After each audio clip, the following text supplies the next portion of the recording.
आज माझ्या पोराला मामीची आठवण नाही बरं आली. म्हटलं मम्मी छान भाजी झाली पनीरची. आता पनीरची भाजी कशी केली हे मी तुम्हाला सांगते. त्यासाठी ना कढईमध्ये कांदे घेतले, 4 कांदे घेतले, 2 टोमॅटो घेतले, लसूण, अद्रक, त्याच्यामध्ये एक 10-12 काजू घातले आणि ते छान तळून दिले. तेल म्हणजे छान तेलावर परतून घेतले. आता 2 जातीचं पनीर आणलं, हल्दीरामचं आणि मिल्क मिक्सचं. तर आक्कड बक्कड बक्के बंबे बोवासी 90 पुरे सो करून शेवटी हल्दीरामचं फ्रीजमध्ये ठेवलं आणि मिल्क मिक्सचं करायला घेतलेलं आहे.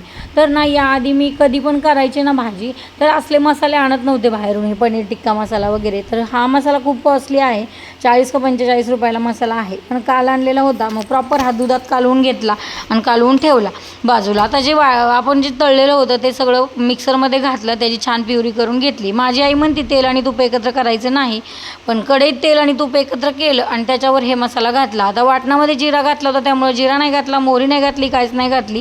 छान याचं वाटण मस्त बारीक होऊ दिलं. एकीकडे भात ठेवला करायला, दोन्हीमध्ये मीठ टाकून घेतलं आणि जो सुहानाचा जो टिक्का मसाला होता, टिक्का मसाला, तो कढईत टाकून घेतला. छान रंग येतोय बरं याला.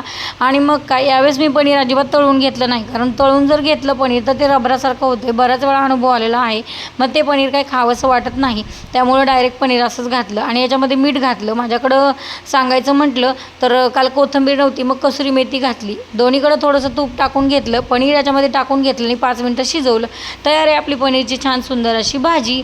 चला तर मग काय आज नैवेद्य दाखवायचा म्हटलं तर तसं दाखवायचं म्हटलं नैवेद्य तर आपण जे बनवलेलं जेवाचा नैवेद्य मी दाखवते देवाला जेवणाचा.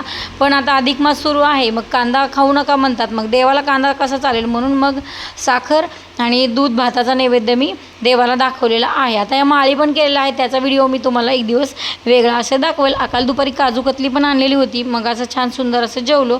मी तर काही जेवत नाही संध्याकाळची, पण काल थोडासा भात घातला. नवरा पण आहे पण दाखवत नाही.